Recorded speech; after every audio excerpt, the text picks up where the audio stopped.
Hi everybody, welcome back to this mountainside, oceanside timber frame build here in Shimoda, Japan. I'm John. This week is all about ceiling and roof structure. We have got about 9 posts to cut, about 5 long 8-meter plates to cut and assemble, and then a couple of tie beams. We don't know how we're getting it up there yet, but we'll muddle through that issue. We've had a lot of weather, a lot of March Madness weather going on these couple of days, these couple of weeks now. So let's see how much progress we can get to.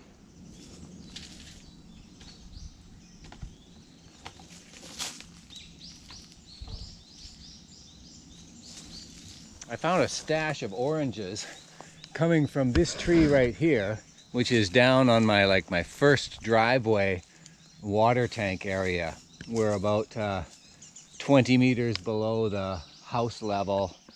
Anyway, these I found them on the ground yesterday, and they're all in very good condition. They've obviously fallen off the tree naturally, and they're kind of soft, right? They feel just ripe, and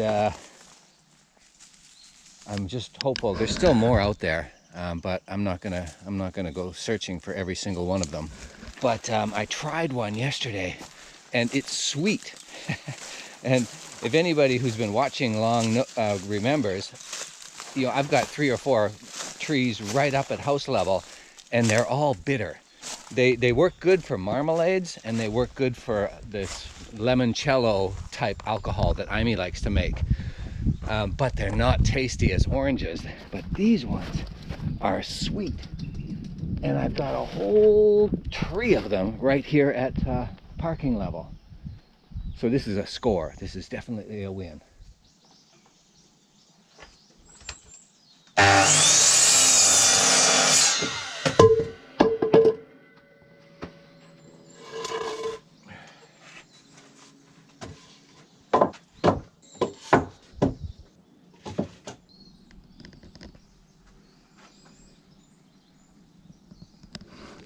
Okay, we have 3 structures really to worry ourselves about with the ceiling.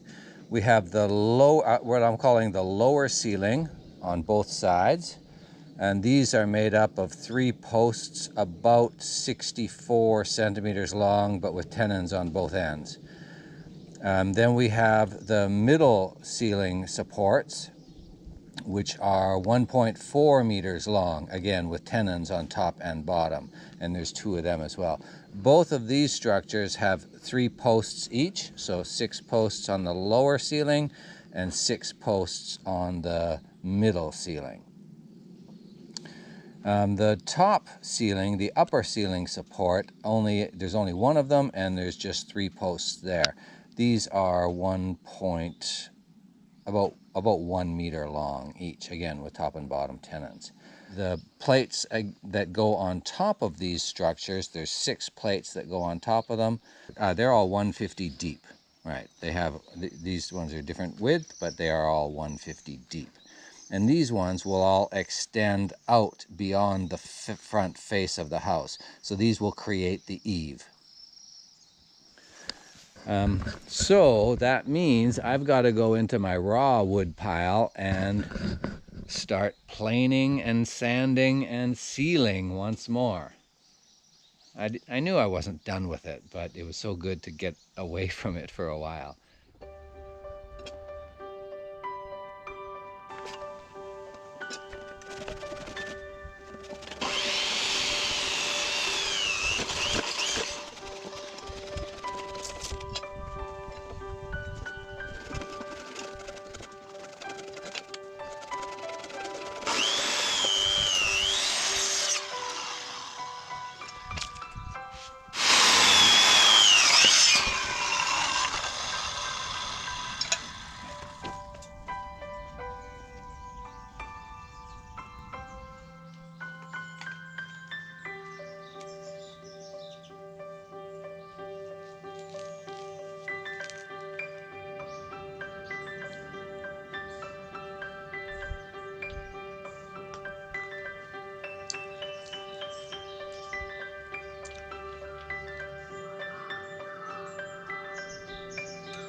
Okay, the posts are cut.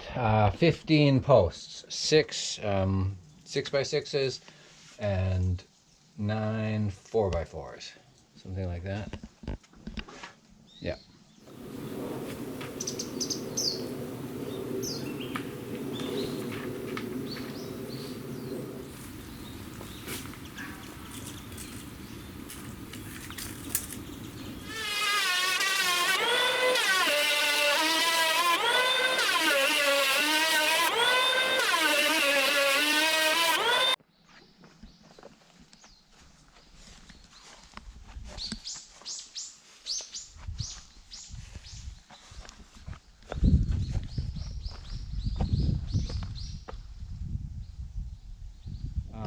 I'm beat. 5 6 hours almost of straight planing.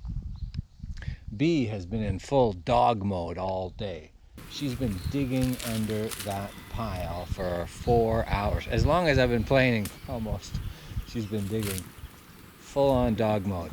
You know, she's a great dog. I love her to death, and she's very much a human's pet, right? Very intelligent, listens to what we say, you know, gives us, you know, cuddles and warmth and love, just as any, you know, companion should. But sometimes she goes dog on me, and today was one of those times, which is fine. It kept her out of trouble, kept her out of my space. But I think it's I think it's interesting. Sometimes you know, she just clicks into dog mode, I call it. Okay, I've been burning sawdust as we go. So this little pile here is just like two of these timbers. The fire has been going all afternoon, so that's helping me get rid of some of this stuff. Okay, time to go. See you tomorrow.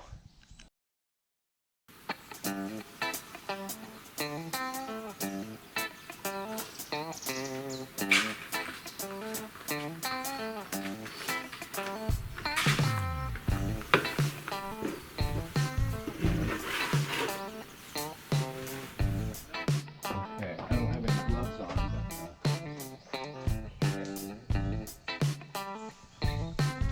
but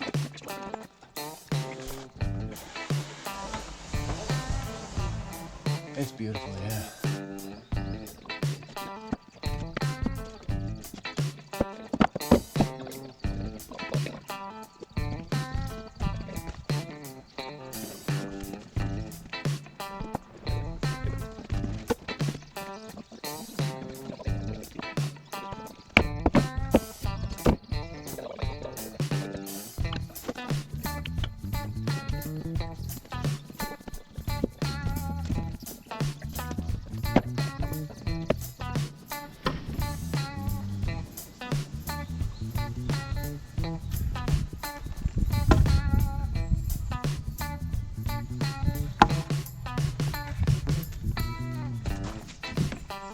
So people always wonder what causes pollen allergies. And this is what causes pollen allergies. These trees all over Japan, all over Shimoda, all over my property, these trees are loaded with pollen. Amy's hiding in the tiny house as I do this. She suffers from pollen as much as anybody. But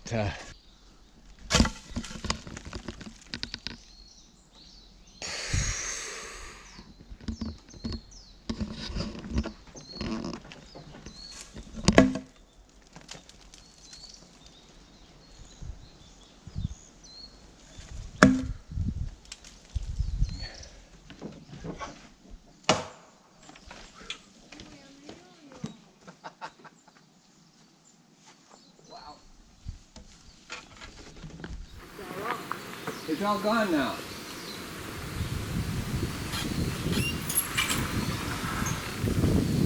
I sneezed a lot after you did.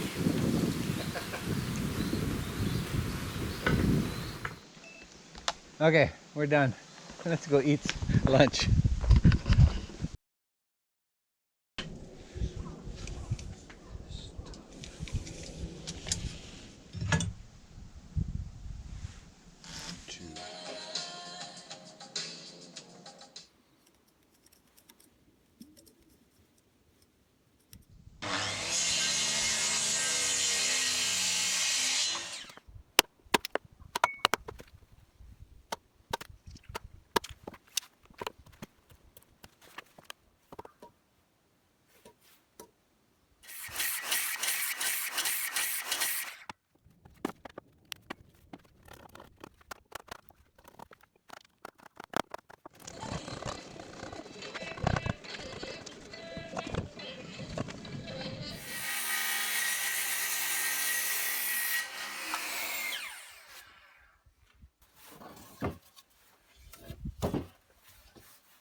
Okay, we've managed to do our little ones, our little posts.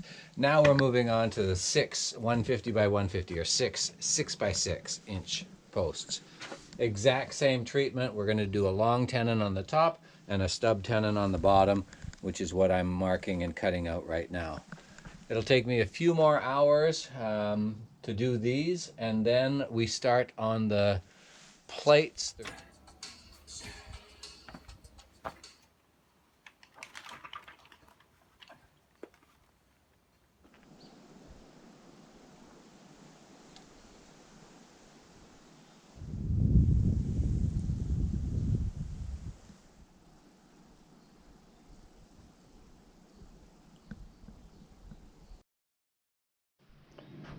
So I think you can see, perhaps in the time lapse or just in the clips, that I'm rarely using my tape measure to mark out the next posts. I've got my model here that's already marked out, and I transfer the marks over to the new post, and I just cut. At the end of the cut, I always check, though, to make sure that I've got my exact length, shoulder to shoulder length, and my tenon is the correct length, etc. And on this one, I discovered that I'm about a half a centimeter out. So I've corrected it. So I'm going to give it another 5 or 6 mil here once I take this piece off.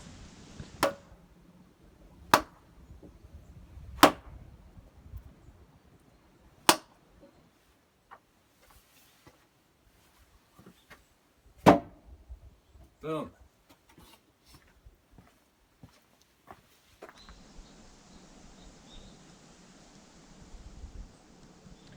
One of my real life friends, I have them, was giving me a critique yesterday of the videos, and he said, you know, you say often that I don't know what I'm doing and this is new to me, and regular viewers will have heard me say that a lot. And he said, stop saying that. It seems like you know what you're doing, and you're maybe confusing people. And I thought that was just the nicest compliment I could get. The fact is, I don't know what I'm doing most of the time. So, you know, always watch my videos with a grain of salt when it comes to specific technical stuff, carpentry stuff, cement stuff, steel stuff. It's all pretty new to me. Okay, referring to our drawing quickly once more, we've got our 6 outer posts, which I'm calling the lower ceiling support. And then we've got our 6 middle posts, which I'm calling the middle ceiling support. And then we've got 3 upper ceiling supports right here. Okay, good. Now these beasts, these plates. This is the sort of news making the rounds, and it is influencing people, and influencing them, you know, through their own prism of perception, right? They all draw different conclusions from what they're seeing here, but the stories are absolutely send a chill up your spine type stuff, and on both sides.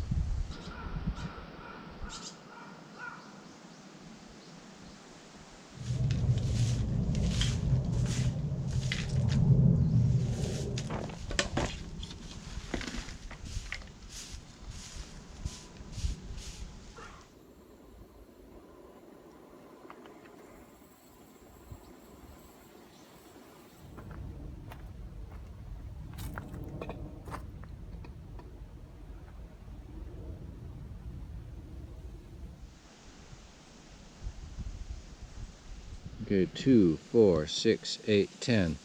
We've got 10 beams. Some of them are 5 meters long, some of them are 4 meters long.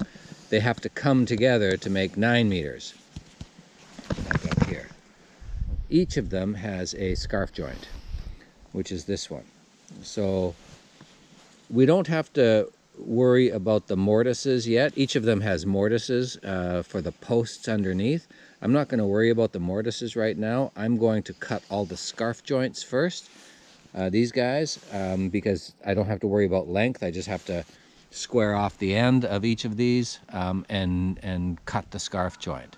And it's a very simple scarf joint, so let's see how many of these I can get done. We're facing 3 days of rain from tomorrow morning, and so this is it for this week's video. It's like only Monday. and I'm sure I won't get any more done for this video. So let's just see how much we're going to get done here, and that's that.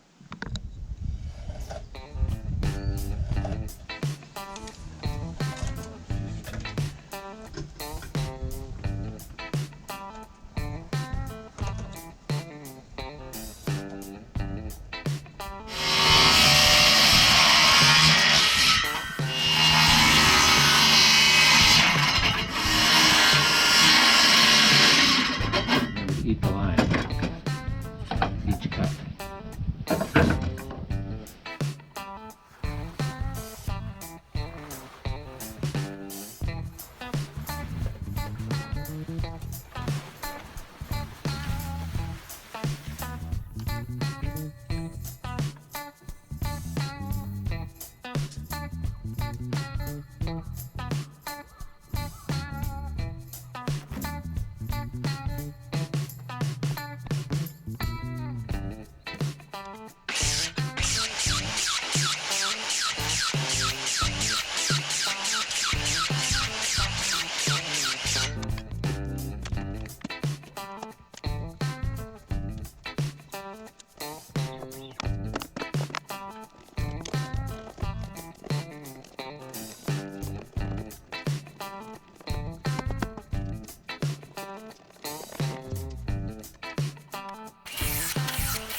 We have a 95 break right here. We have 150, let's call it underbite. We have a 95 thick overbite, 150 wide. And that'll all fit nicely into its twin on the bottom.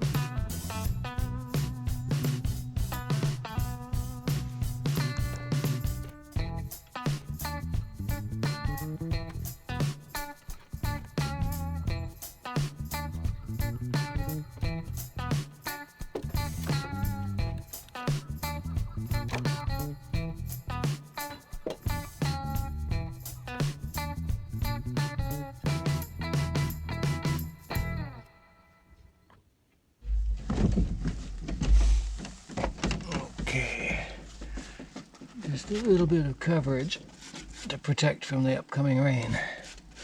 And I'm not even going to wipe this off. I'm just putting it on in a very thick layer on the cut portion.